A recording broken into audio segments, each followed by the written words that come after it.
আপনি কি বিএ ও এম এর জন্য অনলাইনে বেস্ট কোচিং নিতে চান?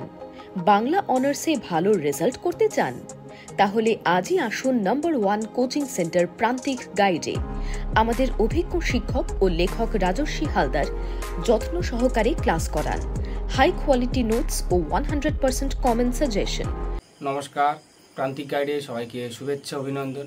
প্রান্তিক গাইডের পক্ষ থেকে আজকের নিবেদন কলকাতা বিশ্ববিদ্যালয় BA 4th semester history general 2024 সালের সাজেশান।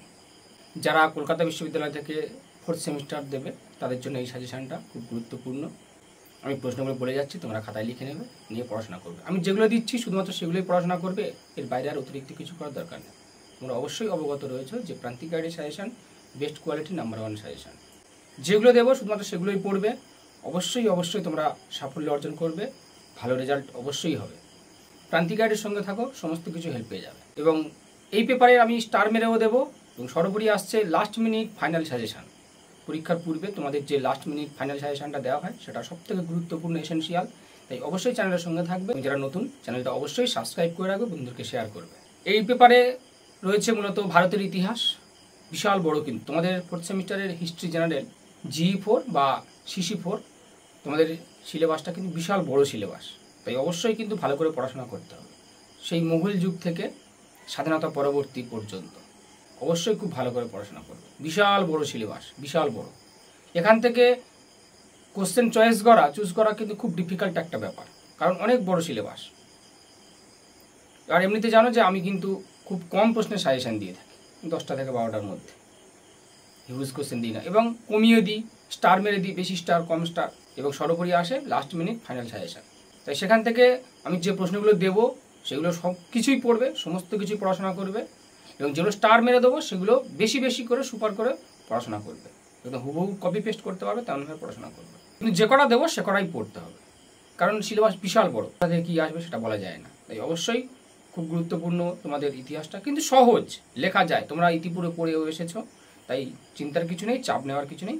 অবশ্যই তোমরা পারবে, পারা সম্ভব। আমি কোশ্চেনগুলো বলে যাচ্ছি, 10 এবং 5 নম্বরে তোমরা অবশ্যই সংগ্রহ করবে, লিখে নেবে।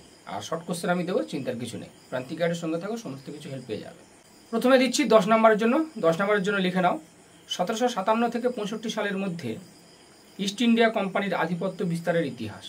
1757 থেকে 65 সালের মধ্যে ইস্ট ইন্ডিয়া কোম্পানির আধিপত্য বিস্তারের ইতিহাস আলোচনা করো। অর্থাৎ ইস্ট ইন্ডিয়া কোম্পানির দেওয়ানি লাভটা করলে হয়ে যাবে। পরের প্রশ্ন লিখে নাও, সমাজ সংস্কারক হিসাবে রাজা রামমোহন রায় এবং বিদ্যাসাগরের অবদান আলোচনা করো। সমাজ সংস্কারক হিসাবে রাজা রামমোহন রায় এবং বিদ্যাসাগরের অবদান আলোচনা করো। পরের প্রশ্ন খুব গুরুত্বপূর্ণ প্রশ্ন, 1857 খ্রিস্টাব্দের মহাবিদ্রোহের কারণগুলি আলোচনা করো। 1857 খ্রিস্টাব্দের মহাবিদ্রোহের কারণগুলি আলোচনা করো। পরের প্রশ্ন, 1885 সালের জাতীয় কংগ্রেসের উদ্ভবের রাজনৈতিক ও সামাজিক প্রেক্ষাপট আলোচনা করো। 1885 সালে জাতীয় কংগ্রেসের উদ্ভবের রাজনৈতিক ও সামাজিক প্রেক্ষাপট আলোচনা করো। পরের প্রশ্ন, গান্ধীজির উত্থান সম্পর্কে আলোচনা করো। গান্ধীজির উত্থান সম্পর্কে আলোচনা করো। পরের প্রশ্ন, সংবিধান সভার কার্যাবলী সম্পর্কে আলোচনা করো। সংবিধান সভার কার্যাবলী সম্পর্কে আলোচনা করো। পরের প্রশ্ন, ইস্ট ইন্ডিয়া কোম্পানির আমলে ভূমি রাজস্ব ব্যবস্থা কেমন ছিল তা আলোচনা করো। ইস্ট ইন্ডিয়া কোম্পানির আমলে ভূমি রাজস্ব ব্যবস্থা কেমন ছিল তা আলোচনা করো। পরের প্রশ্ন, 1942 সালে ভারত ছাড়ো আন্দোলন সম্পর্কে আলোচনা করো। এটা দারুণ প্রশ্ন। 1942 সালে ভারত ছাড়ো আন্দোলন সম্পর্কে আলোচনা করো। অবশিল্পায়ন ব্যবস্থা বলতে কী বোঝো তা আলোচনা করো। প্রশ্ন, ভারত বিভাগ কি অনিবার্য ছিল সে সম্পর্কে তোমার মতামত আলোচনা করো। ভারত বিভাগ কি অনিবার্য ছিল? ভারত বিভাজনের জন্য তুমি কাকে দায়ী মনে করো? পরের প্রশ্ন লেখো, মুর্শিদ কুলি খাঁ সম্পর্কে। আর পরের প্রশ্ন, বক্সারের যুদ্ধ করবে, মুর্শিদ কুলি খাঁটা করবে। ব্যাস, এই গেল 10-এর জন্য। যদিও এখান থেকে আমি লাস্ট মিনিট ফাইনাল সাজেশন দেবো, তার মধ্যে তোমরা এখান থেকে খুব ভালো করে করবে ইস্ট ইন্ডিয়া কোম্পানির দেওয়ানি লাভ, মহাবিদ্রোহের কারণ, রামমোহন বিদ্যাসাগর, আর গান্ধীজির উত্থান, ভারত ছাড়ো আন্দোলন, ভারত বিভাগ কি অনিবার্য ছিল, এই কটা খুব ভালো করে করবে। আর 42টে ভারত ছাড়ো আন্দোলন করবে, অবশিল্পায়ন করবে, এই কটা খুব ভালো করে করবে। আর বক্সারের যুদ্ধটাও করবে। মোটামুটি এইগুলো করো। লাস্ট মিনিট ফাইনাল সাজেশন তো আমি অবশ্যই দেবো, চিন্তা নেই, সঙ্গে থাকবে। আর টিকা 5 নম্বরের জন্য করবে তৃতীয় পানিপথের যুদ্ধের গুরুত্ব আলোচনা করো। পরের প্রশ্ন, দ্বৈত শাসন ব্যবস্থা বলতে কী বোঝো? পলাশির লুণ্ঠন, রায়তওয়ারি ও মহলওয়ারি ব্যবস্থা, নববঙ্গ আন্দোলন, রাওলাট সত্যাগ্রহ, 1935 সালে ভারত শাসন আইন, রাওলাট সত্যাগ্রহ, 1935 সালে ভারত শাসন আইন, 1946-এর নৌ বিদ্রোহ সম্পর্কে আলোচনা করো। পরের প্রশ্ন, ভারতের সংবিধানের বৈশিষ্ট্য আলোচনা করো। ভারতের সংবিধানের বৈশিষ্ট্য আলোচনা করো। আর মাউন্ট ব্যাটেন পরিকল্পনা, মহারানীর ঘোষণাপত্র, সাম্প্রদায়িক বাঁটোয়ারা, সত্যবিলোপ নীতি, আর্য সমাজ ও প্রার্থনা সমাজ, 1773 খ্রিস্টাব্দের রেগুলেটিং অ্যাক্ট।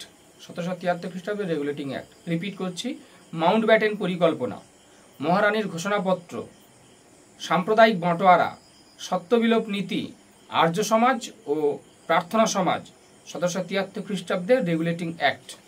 এই গেল তোমাদের ফুল সাজেশন। অবশ্যই এইগুলো পড়াশোনা করো। এখান থেকে আমি কমিয়ে দেবো। টিকা মনে হচ্ছে বেশি, টিকা এটা স্বাভাবিকভাবে মনে হতে পারে যে অনেকগুলো বেশি হয়ে গিয়েছে, কিন্তু তাও আমি তোমাদের স্টার মেরে দিচ্ছি, যদিও লাস্ট মিনিট ফাইনাল সাজেশনে আরও কমিয়ে দেবো। তৃতীয় পানিপথের যুদ্ধ, স্টার মারো, পলাশির লুণ্ঠন, নব্যবঙ্গ, ভারত শাসন আইন, নৌবিদ্রোহ, ভারতের সংবিধানের বৈশিষ্ট্য, মাউন্ট ব্যাটেন পরিকল্পনা, সত্যবিলোপ নীতি, সাম্প্রদায়িক বাঁটোয়ারা, আর্য সমাজ ও প্রার্থনা সমাজ, রেগুলেটিং অ্যাক্ট। এই কটা মোটামুটি স্টার মেরে নাও। এই কটা একটু পড়ো, এর থেকে আরও কমিয়ে দেবো, চিন্তা নেই। প্রান্তিক গাইডের সঙ্গে থাকো, সমস্ত কিছু হেল্প পেয়ে যাবে, এবং অবশ্যই লাস্ট মিনিট ফাইনাল সাজেশন পেয়ে যাবে, তখন এর থেকে আরও কমিয়ে দেবো, চিন্তার কিছু নেই।